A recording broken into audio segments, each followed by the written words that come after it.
அமர் என்கிற பேர்ல ஒரு சினிமா படம். அந்த படத்தினுடைய கான்செப்ட் என்னங்கிறீங்க? காஷ்மீர்ல உள்ள முஸ்லிம்கள், இந்திய முஸ்லிம்கள் பயங்கரவாதி. கேட்டா நாங்க காஷ்மீர்ல நடந்ததை சொல்றோம்ங்கிற பேர்ல ஹேராம்ங்கிற ஒரு சினிமா படம் எடுத்தாரு. அதுலயும் முஸ்லிம் விரோதம் தான். உன்னை போல் ஒருவன், அதுலயும் முஸ்லிம் விரோதி. விஸ்வரூபம், அது முஸ்லிம் விரோதத்தினுடைய உச்சகட்டம். தமிழ்நாடே கொந்தளிக்கக்கூடிய அளவிற்கு முஸ்லிம்களின் வழிபாட்டு தளம் சார்ந்த விஷயங்களை எல்லாம் கூட பயங்கரவாதத்தின் அடையாளமா மாத்தினார் இந்த கமலஹாசன். நம்ம அல்லாஹ் அக்பர்ங்கறப்பல இது சினிமாவுல எப்படி காட்டுறது தெரியுமா? குண்டு வெடிக்கிறதுக்கு முன்னால் நடக்கிற ஒரு சொல் போல. ஒரு வில்லன் இன்னொரு வில்லனுக்கு போன் பண்ணுவார், அல்லாஹ் அக்பர் குண்டு வச்சிட்டீங்களா?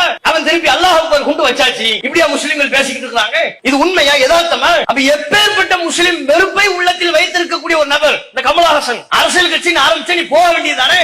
முஸ்லிம்களையே சீண்டிக்கிட்டு இருக்கிற முஸ்லிம் பயங்கரவாதி, முஸ்லிம் பயங்கரவாதி. நான் அந்த சினிமா படத்தை எடுக்க போறேன், இந்த சினிமா படத்தை எடுக்க போறேன், வரலாற்று புனைவுகளை சொல்லி இந்த சமூகத்தை எவ்வளவு நாள் பயங்கரவாதியா சித்தரிப்பீங்க? எவ்வளவு நாள்? விஸ்வரூபத்துல முஸ்லிம்களை பயங்கரவாதியா காட்டினது பத்தாதா? இப்போ சினிமா படம் எடுத்துக்கிட்டு இருக்காங்கன்னா இவங்களுக்கு எவ்வளவு கொழுப்பு இருக்கும் நன்றாக தெரிந்து கொள்ள வேண்டும். இந்த கமலஹாசன் என்பவர் அரசியல்